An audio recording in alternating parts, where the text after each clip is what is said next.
ఈ దేశంలో మార్పులైనా, ప్రపంచంలో మార్పులైనా, తెలంగాణ మార్పులైనా ఈ ముఖ్యంగా ప్రధాన పాత్ర వహించేదే మీడియా. ఈ మీడియాని భయపెట్టదని నేను చెప్తున్నాను. కళ్ళము గల్లము ఎప్పుడు భయపడకూడదు. అది ఉన్నవాడికి వాడి చెవుల కింద తొత్తు కాకూడదు. అయితే పేదోడి గురించి మీరు మాట్లాడేది ఏంటంటే, పేదోడి గురించి మాట్లాడే గొంతులు ఉండయి, అమాయకుడు సామాన్యుల వైపు గొంతులు ఉండయి. నేనేమంటున్నానంటే, ఒకటి ఏ మీడియా అయినా కొద్దిగా అంటే ఒక వ్యక్తిగతంగా కొన్ని సంయమం పాటించాలి. నిజంగా కూడా అది తప్పే. నేను తెలంగాణ అసెంబ్లీలో ముఖ్యమంత్రి గారు ఒక దుఃఖంతో ఒక మాట అన్నారు. వాళ్ళ కుటుంబం వీళ్ళ కుటుంబం ఇప్పుడున్న మా కేటీఆర్ గారు మాట్లాడుకున్నారు అసెంబ్లీలోనే. మా కుటుంబంని మీకు ఏ కుటుంబంని కూడా అట్లా అనుకోవద్దని మేము అంటున్నాం.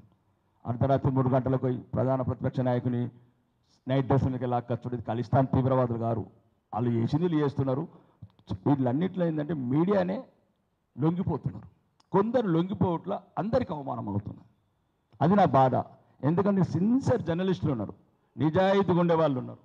కానీ కొందరు మరీ రాసుకొని పూసుకుంటారు ఆ రాజకీయ నాయకులతో. ఇప్పుడు నేను అసెంబ్లీలో చూస్తాను, ఏం అవసరం, వాడు ఏమి ఇస్తాడు, మీరేం తీసుకుంటారు. దానివల్ల ఏమవుతుందంటే నిజాయితీ గల జర్నలిస్టులకు ఇబ్బంది అవుతుంది. వాళ్ళు ఏదైనా వార్త రాసినా ఏది రాసినా. కాబట్టి దయచేసి ఇట్లాంటి సంఘటనలు దాడి అయితే జరగకూడదు. ఇది రాజకీయ ప్రేరేపిత దాడి. నేను 100% ఖండిస్తున్నాను. ఇది ఎందుకంటే సమస్య తెలంగాణ మారుమూల పల్లెల గురించి రాలేదు, ఒక చిన్న టెలిఫోన్ ట్యాపింగ్ గురించి వచ్చిన ఇష్యూ వల్ల ఇది దిగుడైంది. కానీ తెలంగాణ సమస్యల మీద, తెలంగాణ నీటిపారుదల చర్చలు జరగలేదు. అది ఒక టెలిఫోన్ ట్యాపింగ్ మీద రకరకాల చోట్ల. ఆ రోజు నేను డిబేట్లో ఉన్నాను. నేను ఇప్పటికీ దాని మీద ఒక 10 డిబేట్లు 15 డిబేట్లు పాల్గొన్నాను. ఎక్కడ కూడా ఎవరిని ఏమంటలేం. ఇది కూడా మీకు చెప్తున్నాను, అది కూడా తీవ్రమైన డిబేటే. అది ఒకవేళ ఫర్ ఎగ్జాంపుల్ చిన్న ఎగ్జాంపుల్ చెప్తున్నాను, నిజాలాబాద్లు పక్కన పెడదాం.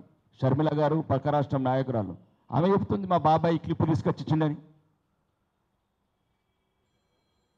ఇప్పుడు మీరు అంటున్నారు రికార్డింగ్ విన్నారా అంటే ఎవరెందుకు వినలేదు, మళ్ళీ వినలేదు వీళ్ళు, రేపు తెల్లారు మళ్ళీ వీళ్ళు విన్నారా అమ్మాయి. కాబట్టి దాని విషయంలో ఎవరైనా ఆవేదనగా ఆవేశంగా మాట్లాడిండొచ్చు. రాజకీయ నాయకులకు కూడా కొంత సంయమనం ఉండాలా.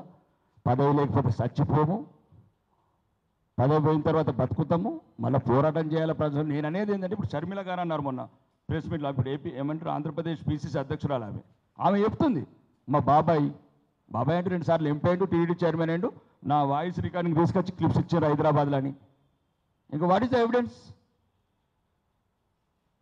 అంటే జరిగిన సంఘటనని సమర్థించుకోకుండా, ఎక్కడన్నా ఇట్లాంటి సంఘటనలు పునరావృతం కాకుండా, అర్థమవుతుందా శివారెడ్డి గారు?